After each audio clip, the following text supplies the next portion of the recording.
हरे कृष्ण कृष्ण कृष्ण हरे हरे, हरे राम राम राम हरे हरे। तो स्वागत है आप સૌનું આ યુથ પ્રોગ્રામમાં। આપણે પહેલી વખત અહીંયા સેન્ટર ઉપર કરવા જઈ રહ્યા છે। હાલાકી હું પણ આ વ્યાસાસન પર બેસવા માટે યોગ્ય નથી, પણ મારા ગુરુ મહારાજ શ્રી પ્રભુપાદજી અને ભગવાનની કૃપા થકી જે મને સંદેશ સમજમાં આવ્યો છે એ હું તમને સમજાવવાનો પ્રયાસ કરીશ, અને મારી કોઈ ભૂલ થાય તો મને માફ કરજો।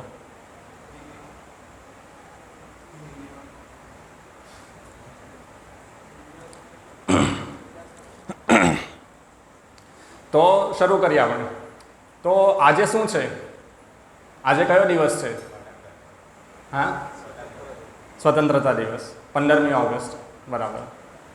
સ્વતંત્રતા દિવસ કેમ ઉજવીએ આપણે? અંગ્રેજોના શાસનથી ભારત આઝાદ થયું, બરાબર છે। તો આજથી લગભગ 74 વર્ષ પહેલાં આપણો ભારત દેશના લોકો ઉપર અંગ્રેજોનું શાસન હતું, અને એનામાંથી આપણે મુક્ત થયા, તો એના માટે આપણે સ્વતંત્રતા દિવસ ઉજવીએ છીએ, આઝાદી ઉજવીએ છીએ। પણ શું વાસ્તવમાં આપણે સ્વતંત્ર છીએ? એક સવાલ ઉત્પન્ન થાય। હા, કોઈ બતાવશે? આપણે સ્વતંત્ર છીએ? આપણને આઝાદી તો મળી ગઈ, બોલો? નથી, નથી। આપણે સ્વતંત્ર છીએ કેમ?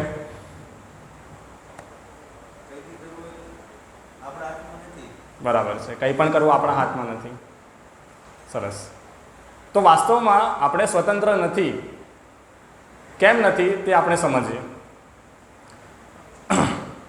વાસ્તવમાં જે આપણે આજુબાજુના લોકો છે એ એવું જ સમજે છે કે પોતે સ્વતંત્ર છે, અને એટલા માટે જ આજના દિવસને ધામધૂમથી ઉજવવામાં આવે છે। હા, સ્વતંત્રતા દિવસની ઉજવણી, રાઈટ। પણ શ્રીમદ ભાગવતમમાં એક શ્લોક છે, યસ્યાત્મ બુદ્ધિ કુણપે ત્રિધાતુકે સ્વધી કુલત્ર આદિશુ ભોગ ઇજયથી યત તીર્થ બુદ્ધિ સલીલે ન કરહિ ચિત જનેશુ અભિષેષુ સ એવ ગોખર। એનો મતલબ છે કે જે મનુષ્ય આ વાત, પિત્ત અને રક્તનો બનેલું શરીરને, મતલબ ત્રિધાતુનું બનેલું શરીરને પોતાની જાત માની લે છે, મતલબ સ્વ પોતે માની લે છે, હા, અને આ શરીરની પેદાશો અર્થાત આપણા જે સ્વજનો છે એને પોતાના માને છે, જે પોતાની જન્મભૂમિને પૂજનીય માને છે, અને જે વ્યક્તિ તીર્થ સ્થાનોમાં સાધુસંગ કરવાને બદલે માત્ર સ્નાન કરવાના ઉદ્દેશ્યથી જાય છે, તો એ ગાય અને ગધેડાથી વધારે સારા નથી। તો શ્રીમદ ભાગવતમ આપણને શીખવે છે કે વાસ્તવમાં આપણે આ શરીર નથી। જે બીજા લોકો જે છે, આપણે જોઈએ તો કોઈ પણ વસ્તુ જે અહીંયા ઉજવણી થાય છે કે કોઈ પણ વસ્તુ થાય છે, દરેક શરીરના લેવલ પર થાય છે, પણ વાસ્તવમાં આપણે એ શરીર નથી, આપણે એ શરીરની અંદર રહેલો, શરીરને ચલાવનાર આત્મા છીએ। તો સ્વતંત્રતા દિવસ છે, તો એના રિલેટેડ એક હું તમને સ્ટોરી કહીશ, નાની છે। તમારામાંના સૌ કોઈ સુભાષચંદ્ર બોઝને ઓળખતા હશે? કોઈ એવું છે કે જેને સુભાષચંદ્ર બોઝ વિશે ખબર નથી? લગભગ બધાને જ ખબર હશે। અચ્છા, શું તમે ભક્તિ સિદ્ધાંત સરસ્વતી મહારાજને ઓળખો છો? કોઈ છે એવું જેને ભક્તિ સિદ્ધાંત મહારાજ વિશે ખ્યાલ ના હોય કે કોણ છે? ખબર છે ને? તો એક વખત શું થયું કે સુભાષચંદ્ર બોઝ ભક્તિ સિદ્ધાંત મહારાજની પાસે આવે છે, કેમ કે બંને બંગાળમાં રહેતા હતા। તો અને તે વખતે આપણો દેશ પર અંગ્રેજોનું શાસન હતું।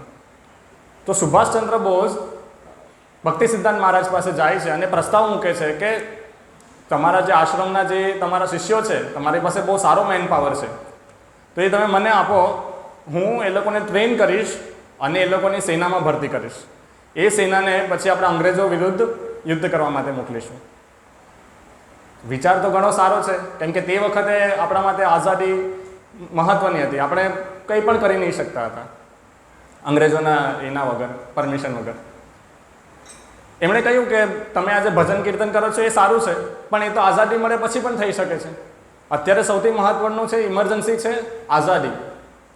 તો ભક્તિ સિદ્ધાંત મહારાજે કહ્યું કે બરાબર છે, તમારો પ્રસ્તાવ સારો છે, પણ તમે જે ઉદ્દેશ્યથી આવ્યા છો તો એમાં તો બહુ પાવરફુલ લોકોની જરૂર પડે છે. તમે મારા આશ્રમમાં જોશો, મારા શિષ્યો તો એકદમ દુબળા પતળા છે સાવ. તો બેટર એ રહેશે કે તમે એમને છોડી દો અને બીજા લોકોને લો, બીજા યુવાનોને લો, આ લોકોને છોડી દો, આ લોકોને ભજન કીર્તન કરવા દો.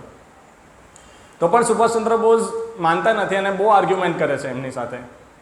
અને છેલ્લે પછી ભક્તિ સિદ્ધાંત મહારાજ કહે છે કે માની લો ચલો કે આજે તમે ભારતીય છો અને તમે અંગ્રેજો વિરુદ્ધ બંદૂક તાનો છો, અંગ્રેજો વિરુદ્ધ યુદ્ધ કરો છો. હવે માની લો કે તમે એ ચેતનામાં મૃત્યુ પામ્યા અને તમારો જન્મ, આગલો જન્મ બ્રિટનમાં થયો, તો ત્યારે તમે કોની પર બંદૂક તાનશો? અને તે વખતે, તે જમાનામાં દરેક લોકો એટલીસ્ટ પુનર્જન્મમાં તો વિશ્વાસ રાખતા હતા, કેમ કે એ લોકો સનાતન ધર્મની રક્ષા માટે આવી રીતે કરતા હતા. તો એ લોકોને ખબર હતી કે સનાતન ધર્મ શું છે, પુનર્જન્મ શું છે. એ લોકો પુનર્જન્મમાં વિશ્વાસ રાખતા હતા. તો ત્યારે સુભાષચંદ્ર બોઝને થયું કે ના, આ વાત સાચી છે. અત્યારે આપણે માનીએ છીએ કે મારા દુશ્મનો કોણ છે, મતલબ એ ભારત માટે દુશ્મન છે તો પાકિસ્તાન, ચીન. હા, જ્યારે પાકિસ્તાનને એવું લાગે કે મારો ભારત, મતલબ ભારત મારો દુશ્મન છે, શ્રીલંકા છે મારો દુશ્મન, વગેરે વગેરે. તો અત્યારે આપણે એવું જ વિચારીએ છીએ. પણ માની લો કે આ ચેતનામાં આપણું મૃત્યુ થઈ ગયું. જેમ કે શિલ પ્રભુપાદજી એક વખત કહેતા હતા કે ભારત પાકિસ્તાનનું યુદ્ધ કોઈ દિવસ બંધ નહીં થવાનું, કેમ કે ભારત પાકિસ્તાનનું જે યુદ્ધ છે, મતલબ પ્રભુપાદના સમયમાં એ ખાસું મોટો ઇસ્યુ હતો.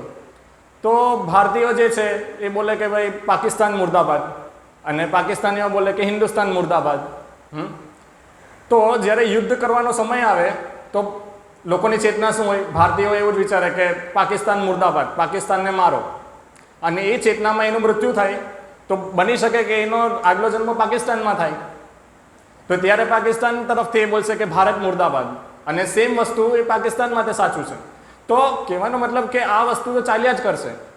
તો વાસ્તવમાં આપણે સમજવાની જરૂર છે કે વાસ્તવમાં આપણા દુશ્મનો છે કોણ? આપણે આઝાદી ઈચ્છીએ છીએ ને, તો વાસ્તવમાં જોવું જોઈએ કે આપણે સેનાથી આઝાદી ઈચ્છીએ છીએ. આપણે સેનાથી બંધાયેલા છે, સૌથી પહેલાં તો એ સમજવું જોઈએ. જેમ કે શ્રીલ પ્રભુપાદજી એક વખત આવી રીતે વિદેશમાં હતા અને પ્રવચન આપવા જતા હતા. તો પ્રભુપાદજીને એક નેકેડ ક્લબમાં લઈ જવામાં આવ્યા. નેકેડ ક્લબ મતલબ ત્યાં આગળ લોકો એવું ઉજવે કે જેમાં એમના શરીર પર એક પણ વસ્ત્ર જ ના હોય. પ્રભુપાદને પહેલાં આ વસ્તુ ખબર નહીં હતી, પણ સમહાવ એ ત્યાં જાય છે અને ત્યાંના લોકોને પૂછે છે કે તમારો શું વિચાર છે, તમે આ જે ક્લબ ચલાવો છો તમારો શું વિચાર છે તમારો? તો લોકોએ જવાબ આપ્યો કે અમે કોઈ પણ જાતનું બંધન નથી ઈચ્છતા, ઇવન કપડાનું બંધન પણ નહીં. તો પ્રભુપાદજીએ કીધું કે બહુ સારો આઈડિયા છે, પણ એમ કે તમને હજુ પણ એક બંધન છે. શેનું બંધન? આ શરીરનું. આપણો જે આત્મા છે એ આ શરીરરૂપી કપડાથી ઢંકાયેલો છે. તો પ્રભુપાદજીએ એમને સમજાવ્યું કે જો તમે ભગવાનની ભક્તિ કરશો, ભગવાનને પ્રસન્ન કરશો અને ભગવાનના ધામમાં જો જશો તો તમને આ શરીરનું બંધન પણ નહીં રહે. અને એ વાત સાંભળીને કેટલાય લોકો એમનાથી પ્રભાવિત થઈ ગયા અને આજે કેટલાય સંન્યાસીઓ છે એમાંથી. તો વાસ્તવમાં આપણે સમજવાનું છે કે આપણે સેનાથી બંધાયેલા છીએ. હા, આપણે કહીએ કે આપણે આઝાદ છીએ, આપણે કોઈ પણ જગ્યાએ પૂછીએ કે શું આપણે સ્વતંત્ર છે? હા, આપણે સ્વતંત્ર છે, આપણે જે કંઈ ચાહીએ તે કરી શકીએ છીએ. પણ વાસ્તવમાં આપણે શું કંઈ જ નથી કરી શકતા. ઇવન આપણા શરીરમાં ખોરાકનું પાચન કેવી રીતે થાય એની પર પણ આપણો કંટ્રોલ નથી, ખરું ને? આપણને ખબર નથી કેવી રીતે અંદર પાચન થાય છે, તો કેવી રીતે આપણે સ્વતંત્ર થયા? જેમ કે એક કહેવત છે, તમે સાંભળી હશે કે ભગવાનની ઈચ્છા વગર એક પણ પાંદડું પણ નથી હલતું. હાલાકી ભગવાનની અનુમતિ વગર એક પણ પાંદડું નથી હલતું, પણ કહેવાનો મતલબ કે ભગવાનની સેન્કશન વગર કંઈ જ નહીં થતું. આપણી ઈચ્છા તો ગમે તે, મતલબ ઘણી બધી હોય, આપણે ગમે એટલા પ્લાન બનાવીએ, પણ એ મતલબ સક્સેસફુલ ત્યારે જ થાય જ્યારે પરમાત્મા એને સેન્કશન કરે. હા, તો આજે મેં કીધું કે આપણે આપણું પાચન પણ નથી કંટ્રોલમાં કરી શકતા. તો વાસ્તવમાં જે આપણે અન્ન ખાઈએ છીએ એ અન્ન કેવી રીતે આવે છે? ભગવદ્ ગીતામાં ભગવાન કહે છે કે અન્નાદ ભવતી ભૂતાની, મતલબ જે જીવ માત્ર છે એનો આધાર છે અન્ન. અન્ન શેનાથી આવે છે? અન્ન કેવી રીતે આવે? અન્ન કેવી રીતે આવે? વરસાદથી, ખેતી અને વરસાદથી. તો અન્નનો આધાર છે વરસાદ. વરસાદ કેવી રીતે આવે?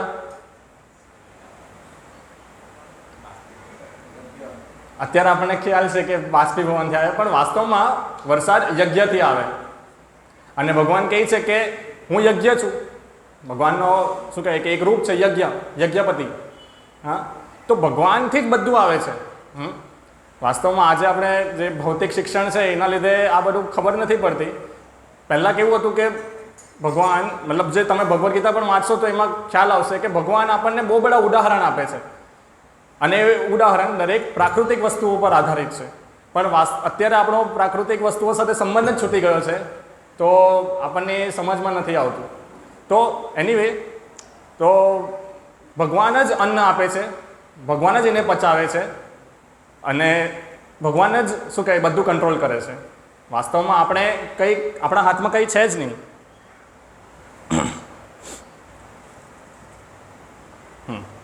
તો આપણી પર બીજું એક બંધન છે કે જે આપણે અત્યારે અહીંયા ભૌતિક જગતમાં આવ્યા છીએ. હા, તો આપણે 3 તાપથી બંધાયેલા છે. જેમ કે આ જગતના અધિષ્ઠાતા છે દુર્ગા દેવી. દુર્ગ મતલબ એક કિલ્લો. આ ભૌતિક જગતને એક કિલ્લા રૂપે બતાવવામાં આવ્યું છે. કિલ્લો કેવો કોમ્પ્લિકેટેડ હોય કે એમાં કેટલા મલ્ટિપલ શું કહે દરવાજા હોય અંદર જવા માટે, અને અંદર બહુ કોમ્પ્લિકેટેડ વસ્તુ હોય કે કઈ જગ્યાએથી ક્યાં સુરંગ હોય વગેરે વગેરે. એના બહાર નીકળવાના પણ અનેક માર્ગ હોય. તો આ ભૌતિક જગતને એક કિલ્લા સમાન બતાવવામાં આવ્યું છે આપણા શાસ્ત્રોમાં. દુર્ગ. અને આ જે કિલ્લો છે એના અધિષ્ઠાતા છે, ઇન્ચાર્જ છે દુર્ગા દેવી. દુર્ગા દેવીનું કાર્ય છે કે દરેક જીવોને ત્રિતાપ, 3 પ્રકારના તાપ આપવું. તાપ મતલબ દુઃખ. એ 3 તાપ છે આદિ દૈવિક, આદિ ભૌતિક અને આધ્યાત્મિક. આ 3 તાપ અથવા તો 3 ક્લેશ જેને કહેવાય. તો આ 3 તાપ છે. અને બીજું આપણી પર બંધન છે કે ભૌતિક જગતમાં આવવાને કારણે આપણે બંધાઈ મતલબ બદ્ધ અવસ્થામાં છે. શેનું બંધન છે? જન્મ અને મૃત્યુનું. વારે વારે આપણે જન્મ લેવો પડે છે, વારે વારે આપણે મૃત્યુ આવે છે, અને જન્મ અને મૃત્યુની વચ્ચે આપણને વારે વારે રોગ આવે છે, અને વારે વારે આપણે વૃદ્ધાવસ્થા પ્રાપ્ત કરવી પડે છે. આપણે જેનો મતલબ જન્મ થયો છે, જાતસ્ય હિ ધ્રુવો મૃત્યુ, જેનો જન્મ થયો છે એનું મૃત્યુ નિશ્ચિત છે. અને એ જન્મ અને મૃત્યુની વચ્ચે જરા અને વ્યાધિથી આપણે દુઃખ પ્રાપ્ત થાય છે. તો એ જે રોગ છે અથવા તો આપણી પર જે બીજા પ્રકારના દુઃખ આવે છે એને 3 કેટેગરીમાં આપણે ડિવાઈડ કરી શકીએ. એક તો આધ્યાત્મિક ક્લેશ. આધ્યાત્મિક ક્લેશ અર્થાત આપણા શરીર અથવા તો આપણા મન દ્વારા જે આપણને દુઃખ આવે તે. આપણે જોઈએ છે કે અત્યારે કોરોના ચાલી રહ્યો છે, તો એ પણ એક જાતનો તાપ છે, ક્લેશ છે. પછી માંદા પડવું, શરીર દુખવું, હા, વૃદ્ધાવસ્થા થાય તો આપણા શરીરના અંગો કામ કરવાના બંધ થઈ જાય, આંખની દ્રષ્ટિ ચાલી જાય. તો આ બધા જે છે એ શરીર દ્વારા ઉત્પન્ન થતા ક્લેશ છે. પણ વાસ્તવમાં આજે જો આપણે એક એનાલાઇઝ કરીએ તો લોકો આજે શરીર કરતાં વધારે મનથી દુઃખ છે. હંમેશા તણાવમાં હોઈએ, ચિંતામાં હોઈએ, કોઈ પણ જગ્યાએ હોય. કોઈ અગર બાળક છે, સ્ટડી કરે છે તો એને ભણવાનું પ્રેશર હોય, હા, ફર્સ્ટ આવવાનું, ટોપર બનવાનું, રાઈટ. કોઈ અગર કામ કરે છે તો એને કામમાં અનેક જાતના વિઘ્નો આવે છે, હા, એનાથી માનસિક ત્રાસ ઉત્પન્ન થાય છે. તો આ આધ્યાત્મિક ક્લેશ છે, શરીર અને મન દ્વારા આવતો ક્લેશ, દુઃખ. પછી છે આધિદૈવિક, મતલબ દેવતાઓ દ્વારા આપણી પર જે દુઃખ આપવામાં આવે તે. જેમ કે અતિવૃષ્ટિ છે, વધારે પડતો વરસાદ પડી જવો. અનાવૃષ્ટિ, વરસાદ જ નહીં પડવો. પછી એકદમ વધારે ઠંડી પડી જવી, અથવા તો એકદમ વધારે ગરમી પડવી. અત્યારે જે આપણે જોઈએ છે ઇકોલોજીકલ ઇમ્બેલેન્સ, ગ્લોબલ વોર્મિંગ. તો આ બધા જે છે તે આપણે દેવતાઓ દ્વારા આપવામાં આવતા દુઃખ છે. પછી છે આદિભૌતિક, કે જે અન્ય જીવો દ્વારા આપણને આપવામાં આવે છે. અન્ય જીવો જેમ કે કોઈ મતલબ મેલેરિયા છે તો એ મચ્છરથી થાય, મચ્છર એક જીવ છે. કોઈ રોગો છે કે જે વાયરસથી થાય છે, કોઈ રોગો છે જે બેક્ટેરિયાથી થાય છે. તો આ બધા જે છે તો બીજા જીવો દ્વારા ઉત્પન્ન થતા રોગ છે. તો આપણે હવે લાગી શકે કે જો આ પ્રકૃતિ જ બધું સંચાલન કરે છે,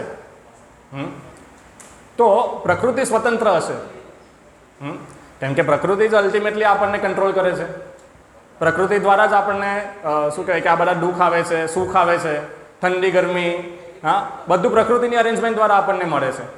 તો લાગી શકે છે કે પ્રકૃતિ સ્વતંત્ર હશે, ખરું? પ્રકૃતિ દ્વારા જ બધું થાય છે તો પ્રકૃતિ સ્વતંત્ર હશે ને? કોઈ સહેમત છે આ વાતથી? ના, પ્રકૃતિ સ્વતંત્ર નથી. પ્રકૃતિએ પણ કોઈનું આધિપત્ય સ્વીકારવું પડે છે. ભગવાન કહે છે ભગવદ્ ગીતામાં કે મયાધ્યક્ષેન પ્રકૃતિ સૂયતે સચરાચરમ.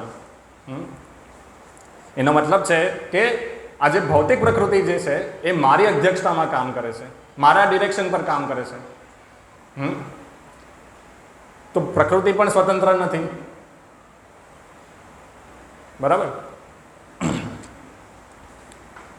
પછી આપણને લાગી શકે કે તો એક જ વસ્તુ સ્વતંત્ર હશે, કાળ, ટાઈમ. કેમ કે આપણે અત્યાર સુધી એવું જ સાંભળ્યું છે કે સમય બહુ બળવાન છે, સમયથી મતલબ એનાથી કોઈ જીતી નથી શકતું, કોઈના માટે સમય રોકતો નથી. તો શું સમય સ્વતંત્ર છે? શું વિચાર છે તમારો?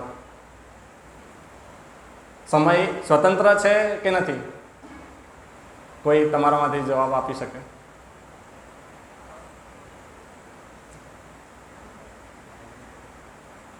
એનીવન? છે કે નથી? હા કે ના? એક્ઝેક્ટલી. ભગવાન કહે છે કે કાલોસ્મી લોકક્ષયકૃત. ભગવાન કહે છે કે હું કાળ છું અને સમગ્ર વિશ્વનો વિનાશ કરવા માટે આવું છું. તો એક રીતે જોવા જઈએ તો કાળ પણ ભગવાનની એમાં કાર્ય કરે છે, મતલબ એ પણ પ્રકૃતિનો જ એક ભાગ થયો. તો કાળ પણ સ્વતંત્ર નથી. જે વિનાશ કરનારો છે, જે કોઈના માટે રોકતો નથી, જેનાથી કોઈ જીતી નથી શકતું, એ પણ ભગવાનની ડિરેક્શનમાં કામ કરે છે. અને એ અલ્ટિમેટલી વિનાશ કરે છે કાળ. મતલબ આપણે પણ જોઈએ તો આપણું આયુષ્ય ક્ષીણ કરી નાખે છે. જેમ જેમ સમય જાય છે તેમ આપણે વૃદ્ધ થતા જઈએ છીએ. તો કાળ પણ ભગવાનને એમાં કાર્ય કરે છે. પણ ભગવાન કહે છે કે અહમ સર્વસ્વ પ્રભવો મત્ત સર્વત્ર પ્રવર્તતે ઇતિ મત્વા ભજતે મામ બુધા ભાવ સમન્વિતા. માત્ર ભગવાન જ એવા છે કે જે સ્વતંત્ર છે. ભગવાન શું કહે છે કે બધા જ આધ્યાત્મિક અને ભૌતિક લોકોની ઉત્પત્તિનું કારણ હું જ છું અને બધું મારામાંથી જ પ્રગટ થાય છે એમ જાણીને બુદ્ધિશાળી માણસ મારી ભક્તિમાં પોરવાઈ જાય છે અને મને જ ભાવપૂર્વક ભજે છે. તો ભગવાન સર્વત્ર છે. આજે આપણો શ્લોક હતો ને, સર્વસ્વચાહમ હૃદય સન્નિવિષ્ટો. ભગવાન દરેકના હૃદયમાં પણ છે પરમાત્મા રૂપે, અને ભગવાન વાસ્તવમાં દરેક જગ્યાએ છે. જેમ કે પ્રહલાદ મહારાજ જે છે તો હિરણ્યકશિપુથી એમનું મતલબ ટૂંકમાં કહું છું કે હિરણ્યકશિપુ એમને બહુ પીડા આપતા હતા, બહુ કષ્ટ આપતા હતા, અને છેલ્લે એમને કહ્યું કે શું તારા ભગવાન આ થાંભલામાં છે? તો યસ, પ્રહલાદ મહારાજને વિશ્વાસ હતો કે મારા ભગવાન થાંભલામાં પણ છે, કણ કણમાં છે. અને જ્યારે હિરણ્યકશિપુએ એની ગદાથી થાંભલો તોડ્યો તો ભગવાન નૃસિંહદેવ પ્રગટ થયા. તો ભગવાન સર્વત્ર છે અને માત્ર ભગવાન જ સ્વતંત્ર છે. આપણે બધા પરતંત્ર છે. હા, એ વાત અલગ છે કે આપણને થોડી સ્વતંત્ર ઈચ્છા શક્તિ આપી છે, પણ એ પણ લિમિટેડ છે. જેવી રીતે કોઈ ગાય કે કોઈ એનિમલ હોય તો એને જ્યારે તબેલામાં હોય તો એને બાંધવામાં આવે, અને એને જ્યારે બાંધવામાં આવે તો એની દોરી જે હોય, બાંધેલી દોરી હોય, જેમ કે ગળામાં પત્તો રાખેલો હોય તો એ થોડાક ડિસ્ટન્સ સુધી હોય. તો ગાયને કે જે બી એનિમલ છે, કૂતરો છે, તો એને એવું લાગે કે હું સ્વતંત્ર છું, પણ એ ખાલી એટલા વિસ્તારમાં જ ફરી શકે જેટલી એની દોરી હોય બાંધેલી. એ સંપૂર્ણ સ્વતંત્ર નથી. તો આપણે પણ એવી રીતે જ છે. આપણે પણ સંપૂર્ણ સ્વતંત્ર નથી, આપણી પાસે આંશિક ઈચ્છા શક્તિ છે. પણ ભગવાન જે છે એ કોઈની પર આશ્રિત નથી, એમની પર કોઈ બંધન નથી, અને એ જ સ્વતંત્ર છે. અને જે વ્યક્તિ ભગવાનનું આ રીતે સ્વતંત્રતા મતલબ સ્વીકાર નથી કરતા, જે લોકો ભગવાનમાં વિશ્વાસ નથી રાખતા, જેમ કે ગયા વખતે આપણે જોયું કે શો મી ગોડ લોકો કહે, તો જે લોકો એવું બોલે છે ગર્વથી કે હું ભગવાનમાં નથી માનતો, હું ભગવાન મતલબ હું તો નાસ્તિક છું, ભગવાન જેવું કંઈક છે જ નહીં, તમે શું દરેક વાતમાં ભગવાન લાવી દો છો, તો એ જે એવું બોલે છે એ બોલવાની શક્તિ પણ ભગવાન પ્રદાન કરે છે. કેમ કે ભગવાનની ઈચ્છા વગર આપણે બોલી પણ નહીં શકીએ, ભગવાનની શક્તિ વગર. આપણે જે ખાઈએ છીએ પીએ છીએ એ ભગવાનની શક્તિ વગર આપણે કંઈ નથી કરી શકતા. તો આ વસ્તુ આપણે સમજી શકીએ છીએ, પણ લોકો જોવા છતાં પણ નથી સમજતા. આ વસ્તુ આપણે સમજવાની જરૂર છે. તો જેઓ આ વાત નથી સમજતા, ભગવાન કહે છે કે મૃત્યુ સર્વ હરશ્ચાહમ, ભગવાન કહે છે કે એનું મૃત્યુ રૂપમાં હું બધું હરી લઉં છું. પણ ભક્તો સાથે એવું નથી થતું. ભક્તોને તો શું થાય છે? પરમ ગતિ પ્રાપ્ત થાય છે. ભગવાન કહે છે કે ના તદ ભાસયતે સૂર્યો ના શશાંકો ન પાવક યદ ગત્વા ન નિવર્તન્તે તદ ધામ પરમમ મમ. ભગવાન કહે છે કે જો તમે આ ફોલો કરશો, મતલબ મારું એ સ્વીકારશો, તો તમે પરમ ગતિ પ્રાપ્ત કરશો. એ પરમ ગતિ શું છે?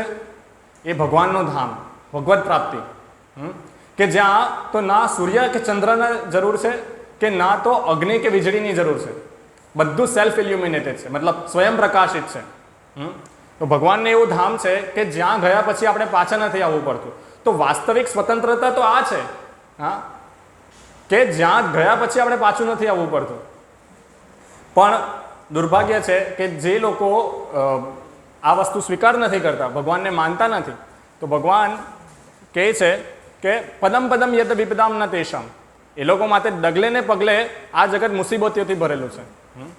પદમ પદમ યત વિપદામ ન તેષામ, ડગલે ને પગલે એ લોકો પર કોઈને કોઈ આફત આવે છે, ડગલે ને પગલે દુઃખ આવે છે. તો વાસ્તવિક સ્વતંત્રતા એ છે કે આ જે ભૌતિક જગત છે કે જેમાં આપણે ફસાયેલા છીએ તેમાંથી બહાર નીકળવું. તો ભગવાન ભગવદ્ ગીતાના 8મા અધ્યાયના 16મા શ્લોકમાં કહે છે કે આ બ્રહ્મા ભુવનાન લોકા પુનરાવર્તિનો અર્જુન મામુપેત્ય તુ કૌંતેય પુનર્જન્મ ન વિદ્યતે.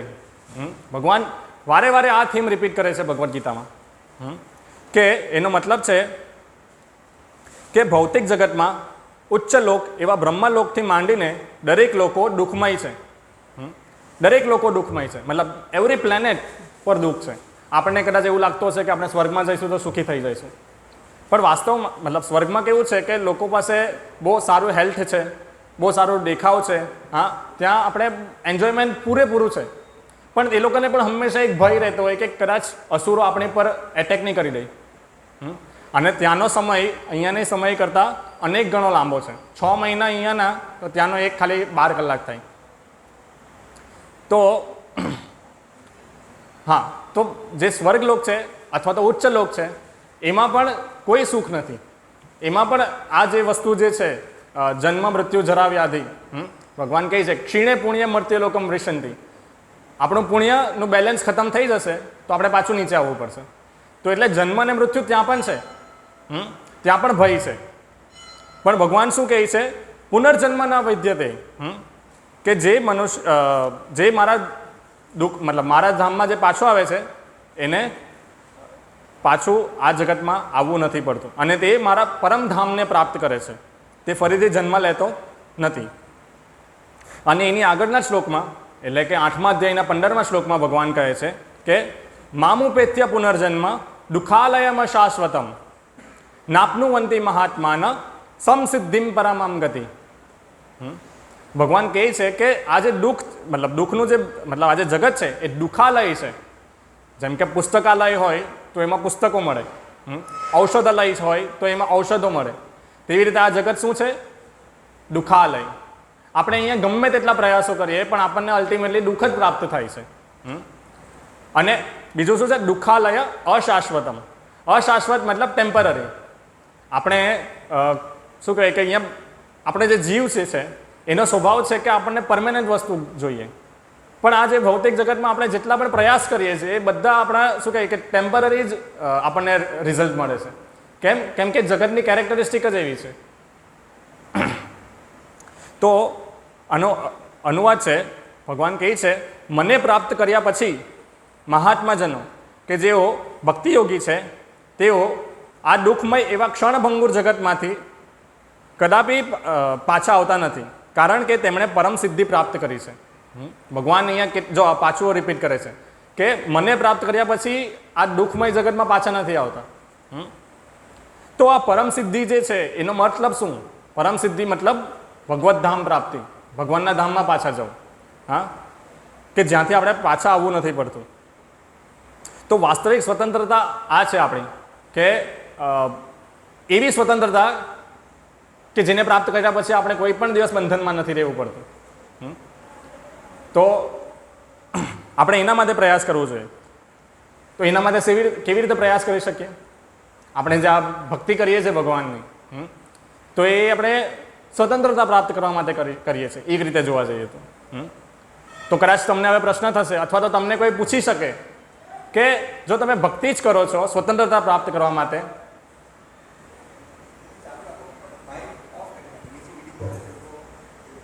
ઓકે, ચાલશે. હરે કૃષ્ણ. અવાજ તો આવે છે ને? તો લોકો આપણને પૂછી શકે છે કે તમે ભક્તિ પ્રાપ્ત મતલબ ભક્તિ કરો છો સ્વતંત્રતા મેળવવા માટે.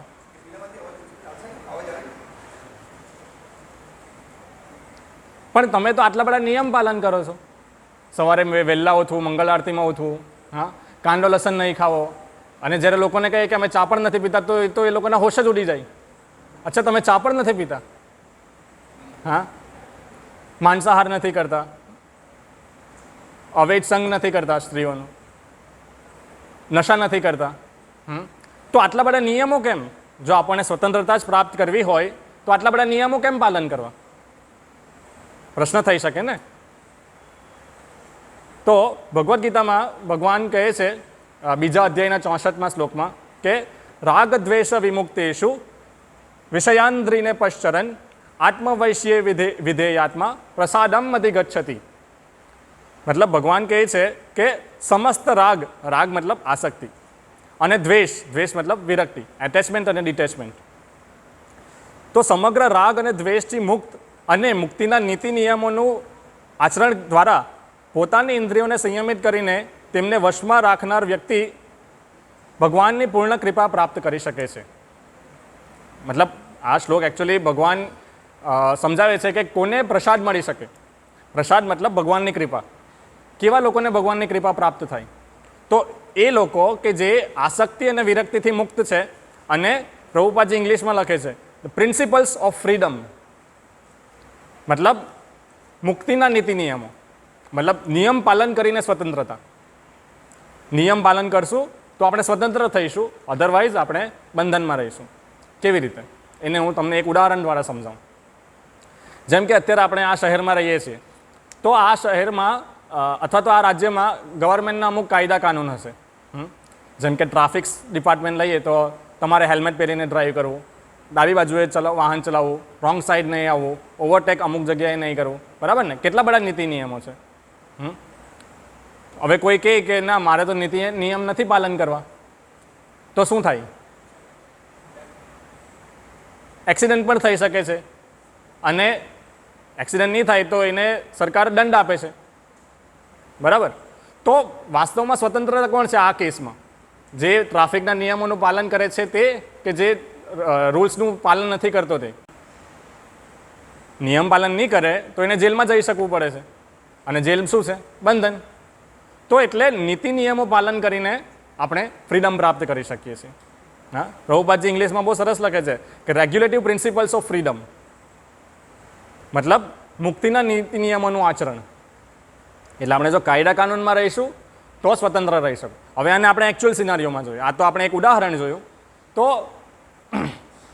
આપણે જે છે આ બધા નિયમો પાલન કરીએ છીએ, જેમ કે સવારે વહેલા ઉઠવું, 4 નિયમોનું પાલન કરવું, 16 માળા કરવી, તો વગેરે આપણને માયાના પ્રોટેક્શન, મતલબ માયાથી પ્રોટેક્શન આપવા માટે છે. અને જે આ બેઝિક પ્રિન્સિપલ છે, સવારે વહેલા ઉઠવું, 4 નિયમોનું પાલન કરવું, એ વ્યક્તિને મનુષ્યના લેવલ પર લાવવા માટે છે ખાલી. પહેલાંના જમાનામાં કોઈને કહેવું નહીં પડતું હતું કે તમારે માંસાહાર નહીં કરવું, તમારે જુગાર નહીં રમવું, તમારે નશાખોરી નહીં કરવી, પણ આજે કેવું પડે છે. તો આ જે સિદ્ધાંત છે, આ જે શું કહે નિયમો જે છે એ વ્યક્તિને માણસના લેવલ પર લાવવા માટે છે. બાકી ભક્તિમાં તો બીજા અનેક નિયમો છે. તો એ નિયમો જો આપણે પાલન કરીશું તો આપણે સ્વતંત્ર રહી શકીશું. અને પ્રકૃતિનું બંધન એવું છે કે જે આપણને દેખાય નહીં, એ સૂક્ષ્મ બંધન છે. જેમ કે આપણે સ્થૂળ બંધન અને સૂક્ષ્મ બંધન. સ્થૂળ બંધન મતલબ કે આપણે દોરીથી કોઈ હાથ બાંધી દઈએ તો આપણને ખબર પડે કે હા હું બંધાયેલો છું, રાઈટ. કેમ કે આપણે જોઈ શકીએ છીએ કે દોરી છે, મારા હાથ બંધાયેલા છે, હું કંઈ નથી કરી શકતો. પણ વાસ્તવમાં પ્રકૃતિનું બંધન સૂક્ષ્મ છે. કેવી રીતે? પ્રકૃતિ આપણને 3 ગુણોથી બાંધે છે: સત્વગુણ, રજોગુણ અને તમોગુણ. પણ એ આપણે જોઈ નથી શકતા, એને ખાલી અનુભવ કરી શકીએ છીએ. જેમ કે તમોગુણમાં વ્યક્તિ હોય તો એને વધારે આળસ આવે, પ્રમાદ આવે, ઊંઘ આવે, સૂઈ રહી, કોઈ કામ નહીં કરે વધારે. જ્યારે રજોગુણમાં વ્યક્તિ હોય તો એ પેશનેટ, મારે આ પ્રાપ્ત કરવાનું છે, મારે આ એક્ઝામ ક્રેક કરવાની છે, આમાં ટોપ થવાનું છે, હા, મારી ઓફિસમાં મારે એમ્પ્લોય ઓફ ધ યરનો એવોર્ડ લેવાનો છે. હા, મતલબ એક મોટિવેશન હોય, એક પેશન હોય તમારામાં, જુનૂન હોય, તો એ રજોગુણી વ્યક્તિ છે. અને સત્વગુણમાં વ્યક્તિ એ છે કે જે પોતાનું મન શાંત કરે, મતલબ સંતુષ્ટ હોય, શાંતિપૂર્વક વિચારી શકે, વિચારવાન હોય. તો પ્રકૃતિના આપણી પર કોઈ પણ એક્શન લઈએ આપણે તો એમાં આપણને પ્રકૃતિનું બંધન લાગે છે. પણ ભક્તિ જે છે એ આપણને આ 3 ગુણોથી પરે લઈ જશે. મતલબ 3 ગુણો જે બંધન છે આપણી પર એને નષ્ટ કરશે. તો ભગવાન અહીંયા જે કહે છે, ભગવાન આ શ્લોકમાં કહે છે, બીજા અધ્યાયના 64મા શ્લોકમાં, કે વાસ્તવમાં ભગવાનની કૃપા એ લોકોને જ મળે છે કે જે નીતિ નિયમોનું પાલન કરે છે અને પોતાની ઇન્દ્રિયોને સંયમમાં રાખે છે. તો તમે તો બધા બહુ ભાગ્યવાન છો કે તમે નીતિ નિયમોનું પાલન કરો છો. ભલે ગમે તેટલું કઠિન હોય બહારનું ખાવાનું, પણ આપણે એને શું કહેવાય કે કંટ્રોલ કરીએ છીએ, એ બહુ સારી વાત કહેવાય. એ અત્યારે એક દ્રષ્ટિએ લાગી શકે કે આપણે બંધનમાં છીએ, પણ આ જ બંધનમાં લાગતી વસ્તુ આપણને મુક્ત કરશે. અને ભગવાન એના પછીના શ્લોકમાં કહે છે કે પ્રસાદે સર્વ દુઃખાનામ. એનો મતલબ છે કે જેને ભગવાનની કૃપા પ્રાપ્ત થાય છે, ભગવાનનો પ્રસાદ પ્રાપ્ત થાય છે, એ સર્વ દુઃખમાંથી મતલબ ત્રિવિધ તાપમાં મતલબ નષ્ટ થઈ જાય છે. એના પ્રસાદે સર્વ દુઃખાનામ, દરેક દુઃખ ભગવાનની કૃપાથી દૂર થઈ જાય છે. તો આવી રીતે જ ભગવાનની ભક્તિ કરવાથી, અર્થાત ભગવાનની પ્રેમમય સેવા કરવાથી આપણે હંમેશ માટે સ્વતંત્રતા પ્રાપ્ત કરી શકીએ છીએ ભગવાનના ધામમાં જઈને.